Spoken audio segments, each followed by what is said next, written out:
Hello and welcome to Anything DevOps. My name is Vinod and I'm a program manager with Microsoft. Hello everyone and welcome to Anything DevOps. I'm Divya Vaishnavi, Program Manager at Microsoft too. We are starting this series of 15 minutes of DevOps to share with you our learnings. DevOps makes you better, deliver more, respond faster, and keep your customers happy. Yes, that is very much possible. We'll pick up a theme and share some concepts around it, demo, how we find that useful, and give you some tasks. So stay tuned.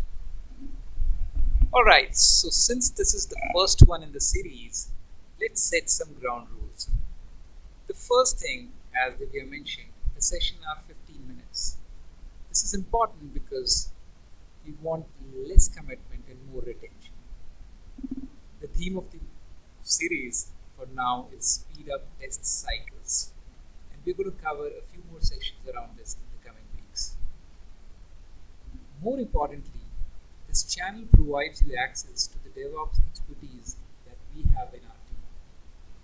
And finally, the topic is something that you can recommend and we can pick it up in the subsequent sessions.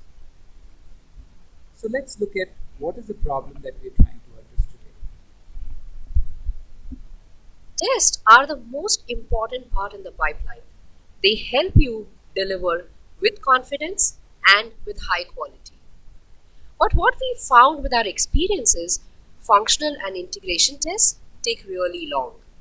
Or if your test collateral is really big, that elongates the time cycle in your pipeline as well. And with every additional minute in the DevOps cycle causes the subsequent builds and deployments to get delayed, reducing the faster value you provide. The challenge gets bigger when you have hours of execution or even if minutes of execution and then realize there is failure. So you don't get immediate feedback and can't act proactively and deliver faster value. Testing in DevOps is not about automate more and automate more. You're already doing automation, isn't it? What you want is intelligent automation to just get more productive, especially if your test collateral is very big and test takes long to run. So what you really need is immediate feedback. If you are adding a new feature, fixing bugs, what you want to do is run tests in your pipeline only for the changes that you have made. What if I told you there is a magic band available for you to do lean and mean automation of your test collateral? What I'm talking about is test impact analysis, which is a technique that helps you determine which subset of tests should be run for a given set of changes. How about we go and see a demo, Vinod? Great. So the demo that we have lined up today is taking into account a web app. We call this web application automotive parts. And as the name suggests, what this means is that somebody can go to this web app and buy an automotive part. What we have here is two build pipelines. One that is going to run all the tests, which is on the left hand side, and the second build pipeline which is going to run only the tests that are impacted.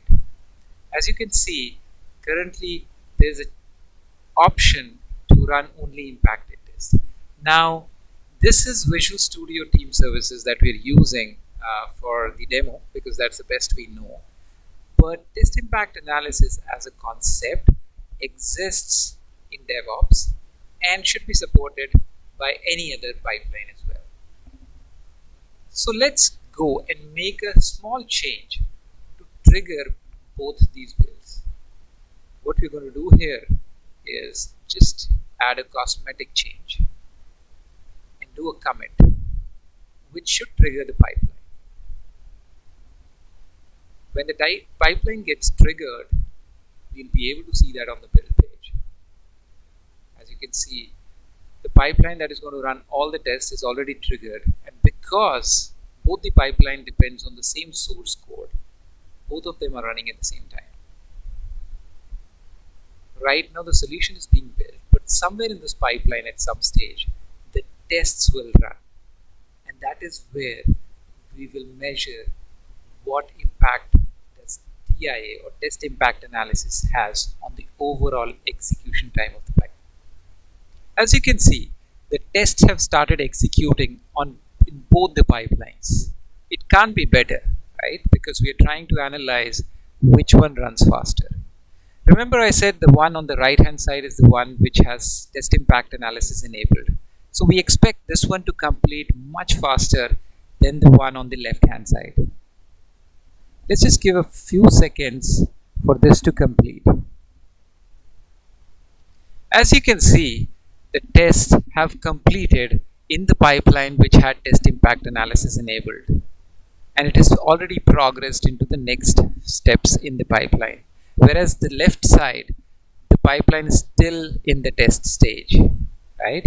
Now imagine if this pipeline failed at this stage, then the amount of time that you would get to react is going to be longer. And thus what test impact analysis has done is not only reduce the time to execute the test, but also reduce the time to react to a failure. What you'd also see in the test tab in Visual Studio Team Services, the 26 tests were not impacted, and that's why I never ran.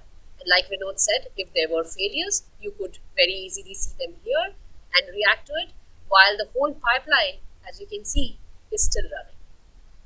So coming back to what to do next, use test impact analysis in Visual Studio Team Services, but for other technologies as well, this is available, or other tools as well, this is available. Some do static analysis and some do dynamic analysis, and there is a good support for that in .NET, but for say Python, there is static analysis available. One of the opportunities you can also look at is creating a service which helps for other technologies, other platforms as well as languages create a dynamic test impact analyzer. You can reach out to these links, read more about it, or reach out to us on the Twitter handles mentioned, Vinod and Divya Vaishnavi. With that, we're going to close this session. Stay tuned for the next one in the series next week.